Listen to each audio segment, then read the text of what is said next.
नमस्कार प्रेक्षकांनो, ठरलं तर मग या मालिकेच्या आजच्या भागामध्ये काय घडलं हे आपण पाहूयात. प्रिया सर्वांवरती हसत असते. या घरामध्ये एक से बडकर एक असे तल्लख बुद्धीची माणसं असताना सुद्धा मी यांना फसवलं. 3 वर्ष सगळ्यांना मी माझ्या तालावरती नाचवत राहिले. अगदी चुटकीसरशी मी सगळ्यांना कामाला लावलं होतं आणि हे फक्त मीच करू शकले, कारण प्रिया जेव्हा जन्मते ना तेव्हा ती शतकातून जन्म घेते. सायली लगेच पदर खोचते, बांगड्या मागे सारते आणि म्हणते, काय म्हणालीस तू? तुझ्यासारखी पोरगी जेव्हा जन्माला येते ना तेव्हा निसर्गसुद्धा संकेत देत असेल. कुठेतरी ज्वालामुखी फुटत असेल, कुठेतरी भूकंप झाला असेल.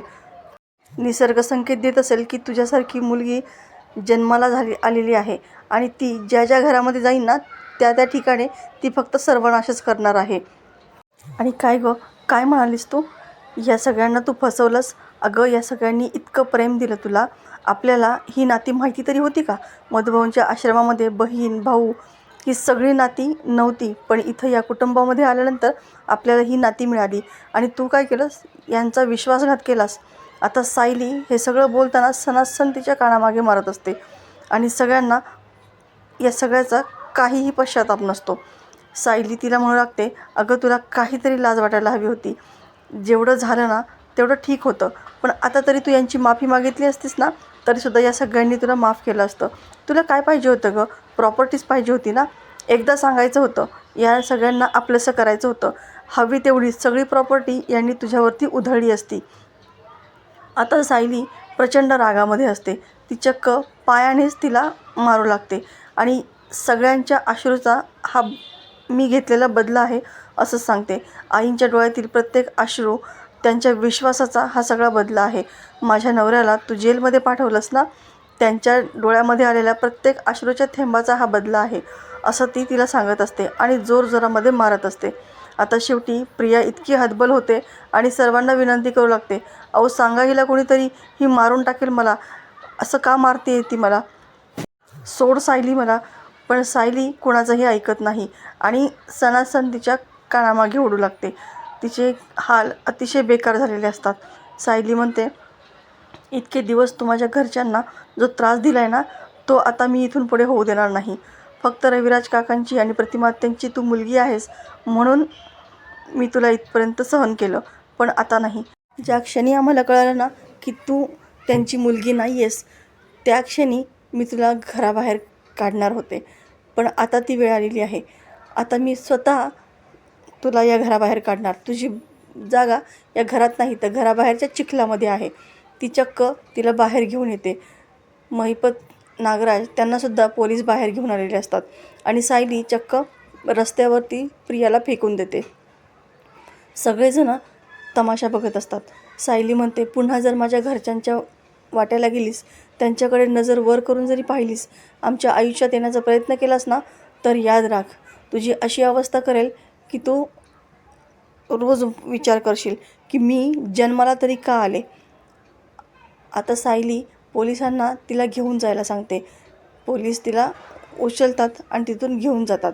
आता सगळे सुभेदार जेव्हा आतमध्ये येतात त्यावेळेस सगळ्यांना खूप मोठा धक्का बसलेला असतो.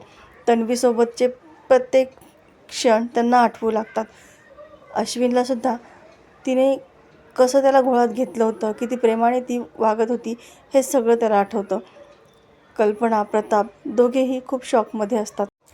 सायली प्रतिमा आत्यांना समजावते, आत्या, काका, मला कळतं आहे की तुम्ही आत्ता सध्या कोणत्या मनस्थितीतून जात आहात, पण आपल्याला उलट आनंद मानायला हवा ना की जे सत्य इतके दिवस झाकून होतं ते आपल्यासमोर उघडं झालं. रविराज म्हणतो, हे सगळं पटतं आहे गं, पण मी इतके वर्ष तिच्या या सगळ्या वागण्याला कसं काय भुललो? मी फक्त म्हणत राहिलो की ती माझी मुलगी नाही आहे, माझी मुलगी नाही, पण मी तिच्या पुन्हा टेस्ट का नाही करून घेतल्या? तेव्हा अर्जुन म्हणतो, आपल्याच मुलीची पुन्हा टेस्ट कोणी करतं का सिनियर? आता रविराजलासुद्धा त्याच्या वागण्याचा खूप पश्चाताप होत असतो आणि तुमच्या सगळ्यांची मी कोणत्या तोंडाने माफी मागू हे सुद्धा त्याला प्रश्न पडत असतो. पण सायली त्या दोघांनाही समजून सांगते. आता इकडे पूर्णाजी मात्र शांत स्तब्ध अशा बसलेल्या असतात. सगळेजण त्यांच्याशी बोलायला लागतात, पण त्या काही कुणाला रिस्पॉन्सच देत नाही. चैतन्य म्हणतो, अगं पूर्णाजी, तूच नाही तर आज सगळ्यांनीच त्यांच्या मनातले सगळं बोलून टाकायला हवं आहे. काहीतरी बोल ना. रविराज, प्रतिमा, अस्मिता सगळेच पूर्णाजीला बोलायला प्रयत्न करतात, मात्र पूर्णाजी काहीच बोलत नाहीत. अर्जुन, सायली म्हणतात की आपण यांना आतमध्ये नेऊयात आणि ते दोघेही तिला आतमध्ये घेऊन जातात. इकडे अश्विनसुद्धा रागातच खोलीचं दार बंद करून घेतो. त्याच्या पाठोपाठ अस्मिता जाते आणि दरवाजा उघड म्हणून त्याला आवाज देऊ लागते. तो मात्र कसलाही रिस्पॉन्स देत नाही. इकडे अस्मितासुद्धा घाबरून जाते. ती वारंवार म्हणत असते, अश्विन अरे तू काय करतोयस आतमध्ये, तू चुकीचं पाऊल उचलू नकोस. आता तो काहीच रिस्पॉन्स देत नाही. हे पाहून अस्मिता घाईघाईने सगळ्यांना सांगायला येते.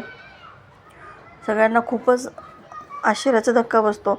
अश्विन नेमकी कोणाचंच ऐकणार नाही. अर्जुन, सायली तुम्हीच जा आणि तुम्हीच त्याला समजवा असं म्हणून सगळेजण तिथून निघून जातात आणि इकडे बाकीचे सगळे पूर्णाजीची काळजी घेऊ लागतात. आता इकडे अश्विन प्रियासोबतचे पहिले सगळे क्षण आठवत असतो आणि त्याला त्या सगळ्याचा प्रचंड राग येत असतो. त्यांनी सगळ्या प्रियाच्या वस्तू देखील मांडून ठेवलेल्या असतात आणि तिचा सगळा खोटेपणा त्याला सगळं आठवत असतो. प्रचंड रागामध्ये तो तिचे फोटो रागातच फाडू लागतो. इकडे बाहेर चैतन्य, अर्जुन मोठमोठ्याने आवाज देऊ लागतात, अरे दार उघड ना, तू असं काय करतोयस, आतमध्ये काही वेडावाकडं पाऊल उचलू नकोस. पण तेव्हा अश्विनने सुरा घेतलेला असतो.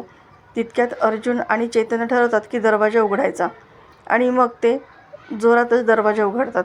पण तोपर्यंत अश्विनने हाताची नस कापण्यासाठी चाकू हातातही घेतलेला असतो. अर्जुन, चैतन्य दोघेही त्याला सावरतात. अश्विन मोठमोठ्याने रडू लागतो, मला नाही जगायचं, माझ्या नशिबामध्ये प्रेमच नाही आहे का, मी इतके एफर्ट्स घेतले तिच्यासाठी पण तिला एकदासुद्धा माझं प्रेम जाणवलं नसेल का, का बरं असं होतं माझ्यासोबत, माझ्या नशिबामध्ये प्रेमच नाही का. तेव्हा अस्मिता त्याला म्हणते, असं बोलू नकोस रे, तन्वीने जे काही केलं त्याची शिक्षा तू स्वतःला का देतोयस, दोष स्वतःला का देतोयस. तेव्हा अश्विन अर्जुनला मिठी मारून मोठमोठ्याने रडू लागतो आणि अर्जुनला म्हणतो की मला इथे राहायचं नाही आहे, मला अशा ठिकाणी जायचं आहे की जिथं तिचं नावही नसेल, तिच्या आठवणी नसतील, मला इथून निघून जायचं आहे. तेव्हा सायली त्याला खूप समजावण्याचा प्रयत्न करते. चैतन्य, अस्मिता दोघेही त्याला खूप समजवण्याचा प्रयत्न करतात. अर्जुनचंसुद्धा तो काहीही ऐकायला तयार नसतो. अश्विन म्हणतो की हे सगळं माझ्यामुळे झालं आहे, मी जर त्या मुलीला इथे लग्न करून आणलं नसतं तर हे सगळं झालंच नसतं, म्हणजे या सगळ्याला मीच कारणीभूत आहे, मला हे गिल्ट कसं काय कमी करता येणार आहे, त्यामुळेच मला इथं राहायचं नाही आहे, मला इथून कुठेतरी निघून जायचं आहे. अर्जुनला त्याला होणारा त्रास काही पाहवत नसतो. अर्जुन त्याला म्हणतो की अश्विन तू मला प्रॉमिस कर की तू असं वेडवाकडं कुठलंही पाऊल उचलणार नाहीस, प्रॉमिस कर मला. पण अश्विन त्या काही मनस्थितीमध्येच नसतो. तो सरळ तिथून उठून बाहेर निघून जायला लागतो. सगळेजण त्याच्या मागे धावतात. अर्जुन पुन्हा त्याला थांबवतो.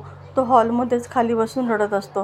तितक्यात त्याच्या गोंधळाने प्रताप, कल्पना आणि बाकी सगळे मंडळीसुद्धा बाहेर येतात. अर्जुन, सायली दोघेही अश्विनला समजावत असतात, मात्र अश्विनचं एकच हट्ट असतो की मला इथून जायचं आहे, मला इथे राहायचं नाही आहे. कल्पना म्हणते, अश्विन अरे काय करतोयस तू, कुठे जायचं आहे तुला, नेमकी काय करणार होतास तू. तितक्यात अर्जुन त्यांना सांगायला लागतो की अश्विनने आतमध्ये काय केलं, पण सायली त्याला तिथेच थांबवते. पण प्रतापला शंका येते आणि तो पुन्हा पुन्हा विचारू लागतो, काय केलं अश्विनने आतमध्ये. तेव्हा चैतन्य सांगतो की त्याने हाताची नस कापण्याचा प्रयत्न केला. आता मात्र सगळ्यांनाच खूप मोठा धक्का बसलेला असतो. तर प्रेक्षकांनो, येणाऱ्या भागामध्ये आपल्याला पाहायला मिळणार आहे की पूर्णाजींची तब्येत जास्तच खालावते. त्या सतत तन्वी तन्वी असाच विचार करत असतात आणि तेव्हा त्या म्हणतात की तन्वी माझी कुठे आहे, मला माहिती आहे, आणि चक्क त्या सायलीला तन्वी अशी हाक मारतात. आता इकडे प्रियासोबत काय घडणार हे सगळं पाहणं अतिशय रंजक ठरणार आहे. तर प्रेक्षकांनो, अशाच मालिकेच्या नवनवीन व्हिडिओ अपडेटसाठी चॅनलला सबस्क्राईब करा, नोटिफिकेशनसाठी बेल आयकॉन अवश्य दाबा.